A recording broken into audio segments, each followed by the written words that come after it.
মুআজ্জাজ হাজরিন আরেকটা হাদিসে পাক শোনেন, যিনি আযান দিবেন তিনার সওয়াব কতটুকু?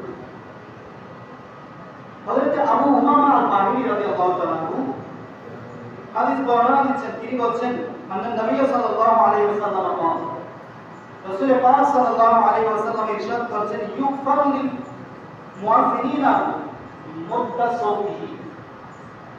নবী বলছেন যে যারা মুয়াজ্জিন আছে, মানুষকে নামাজের জন্য আহ্বান করে, ওই ব্যক্তিদের সমস্ত গুনাহ আল্লাহ মাফ করে দেন। সুবহানাল্লাহ।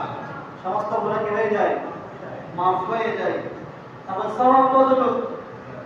নবী বলে দিচ্ছেন, ওয়ালাহু বিসু আজরি মান সাল্লা মাআহু গায়রা আন ইয়ানকুসা মিন উজুরিহিম শাইউন।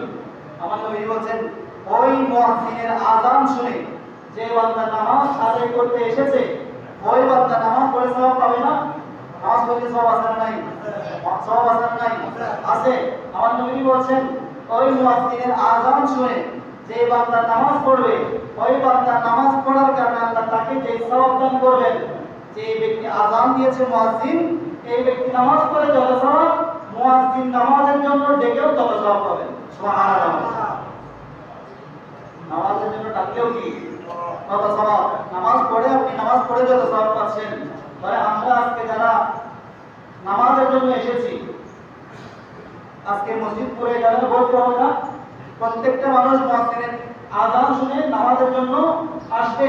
তো আমরা যারাই নামাজ আদায় করব আজকে, প্রত্যেক নামাজের সওয়াব, প্রত্যেক মসজিদের মধ্যে যিনি আযান দিয়েছেন, ওই ব্যক্তির আমলনামায় প্রত্যেকটা বান্দার সওয়াবের সওয়াব ওই মুয়াজ্জিনের আমলনামার মধ্যে আল্লাহ করে দেবেন। সুবহানাল্লাহ। মুয়াজ্জিনের আমলনামায় উঠিয়ে দেওয়া হবে।